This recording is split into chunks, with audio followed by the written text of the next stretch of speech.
দেখলেন আবু তালহা সাহাবী নামাজে আসে নাই।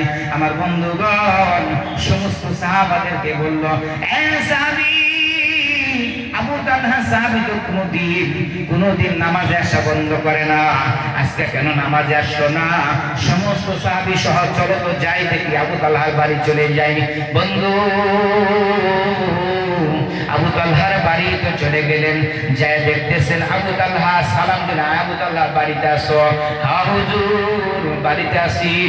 তুমি কেন আজকে নামাজে গেলা না? তুমি তো কোনোদিন নামাজ ক্ষতি করো না। আবু তালহা বলে, হুজুর একটু অসুবিধা ছিল, আমি অসুবিধা থাকার জন্য নামাজে যাইতে পারি নাই। হুজুর কথা দিলাম গো, আর কোনোদিন ক্ষতি করব না, প্রতিদিন নামাজে চলে যাব। ঠিক আছে, আর ক্ষতি করিও না, নামাজে যাইও। হঠাৎ করে ঘরের মধ্যে গুনগুন গুনগুন গুনগুন করে কান্নার ভাস পাওয়া যায়।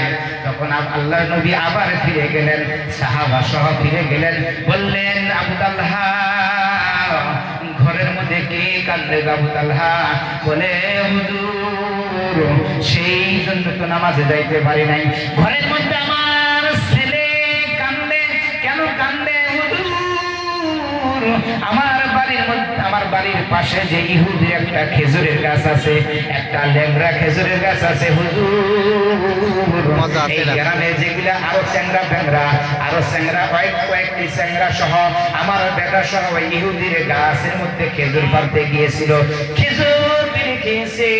ওই ইহুদি যখন আসছে, গ্রামে যেগুলা চালাক শত্রু ছেলেগুলা ছিল, ইহুদিকে দেখার সঙ্গে সঙ্গে ওই ছেলেগুলা দৌড় মেরে ভেগে গেল। আমার ছেলে একটু অসহায় ছিল, আমার ছেলে একটু বোকা ছিল হুজুর। আমার ছেলেকে এসে থাপা দিয়া যখন ধরলো, ইহুদি ধরার পরে গালের মধ্যে এমন একটি থাপ্পড় মেরেছে, দেখেন হুজুর গো, দেখেন গালের মধ্যে 5টি আঙ্গুলের দাগ পড়ে আছে হুজুর। শুধু তাই নয়, ওই মুখের মধ্যে হাত ধরে দিয়ে ওই খেজুরটাকে বের করে আনলো ও রব্বুল আলামিন। ও হুজুর, তাই তো আমার সন্তানকে হাত পাও বেঁধে রেখেছি, আমার সন্তান যেন ছুটতেও না পারে, আর ইহুদির গাছের তলে না যাইতে পারে, ইহুদির গাছের খেজুর যাতার না পারতে পারে, তাই তো আমার সন্তানকে হাত পাও বেঁধে রেখেছি। এই কথা বলার পরে ইহুদি, এই কথা বলার পরে আল্লাহর নবীর চোখে পানি এসে গেল। সাহাবাদেরকে বলল, সাহাবীরে তোরা কে কি পাবি? ওই ইহুদির কাছ থেকে ওই গাছটাকে কিনে দিতে। আমার বন্ধুগণ, আমার ভাইজানেরা, উসমান রাদিয়াল্লাহু তাআলা হাত করলেন, হুজুর আমি পারবো গো হুজুর, আমি ইহুদির কাছ থেকে ওই গাছটাকে কিনে আনবো। আল্লাহ বললেন, ঠিক আছে তাহলে যাও উসমান, ইহুদির কাছ থেকে গাছটাকে তো কিনে নিয়ে আসো। ওই উসমান চলে গেলেন। ভাই ইহুদি, তুমি কি বাড়িতে আছো গো? ভাই ইহুদি বললো, হ্যাঁ আসি। ভাই উসমান, কি বলো, কিসের জন্য আমার বাড়িতে আসলাম? ও ইহুদি, আমি এই জন্য আসলাম গো ইহুদি, ওই আবু তালহার বাড়ির নিকটে যে তোমার খেজুরের গাছটা আছে, ওই গাছটা আমি কিনে নিতে আসলাম, ওই গাছটা আমার কাছে বিক্রি করবা কিনা? ইহুদি বললেন, উসমান না না, গাছ আমি বিক্রি করব না।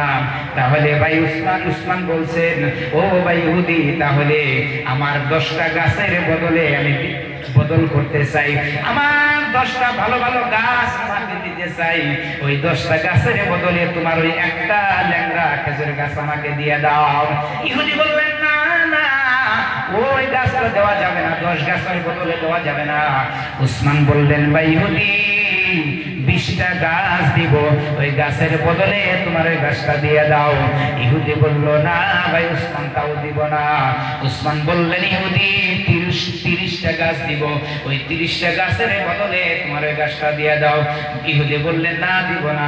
40টা গাছ দিব, কাগজে কলমে লিখে দিব, বা ইহুদি ওই গাছটা দিয়ে দাও, দিব না। 50টা গাছ দিব না। 50টা গাছ দিব, ইহুদি দিয়ে দাও, দিব না। 60, 70, 80, 90 এটা গাছ দিব দিয়া দাও। 100টা গাছ ইহুদি আমি উসমানের বাগান থেকে 100টা গাছ আমি কাগজে কলমে তোমাকে লিখে দিব। 100টা গাছের বদলে তোমার ওই একটা ল্যাংড়া খেজুরের গাছ দিয়ে দাও। ইহুদি বললেন, উসমান যাও, তুমি যদি এতই পছন্দ করেছো, ওই 100টা গাছের বদলে আমার গাছটা তোমাকে দিয়ে দিলাম। এই বন্ধুগণ, আমার ভাইজানেরা, ইহুদির কাছ থেকে উসমান রাদিয়াল্লাহু তাআলা আনহু, হযরত উসমান রাদিয়াল্লাহু তাআলা আনহু 100টা গাছের বদলে ওই ইহুদির কাছ থেকে একটা গাছ বদল দিয়ে নিয়ে নিলেন।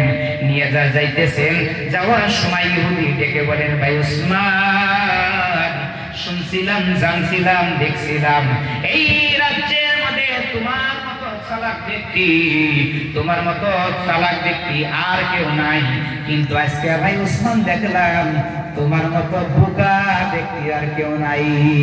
কেন রে ইহুদি, কেন বোকা হলাম? বলে, ভাই উসমান, কিসের বোকা হও নাই? আমার একটা খেজুরের গাছ, একটা খেজুরের গাছ তুমি 100টা গাছের বদলে নিলা, তাহলে কি তোমার মতো বোকা এই রাজ্যের মধ্যে আছে? উসমান বলেন, এ ভাই ইহুদি রে, 100টা গাছের বদলে তুমি যে আমাকে একটা গাছ দিয়া দিলা, এই গাছ আমার নবী পছন্দ করেছে রে ভাই ইহুদি। 100টা গাছ কেন রে ইহুদি? এই গাছের বদলে যদি আমার তামাম বিষয় সয় সম্পত্তি সমস্ত কিছু চাইতি রে ইহুদি, তারপরেও আমি এই গাছ তোর কাছে থেকে আমি নিয়ে নিতাম।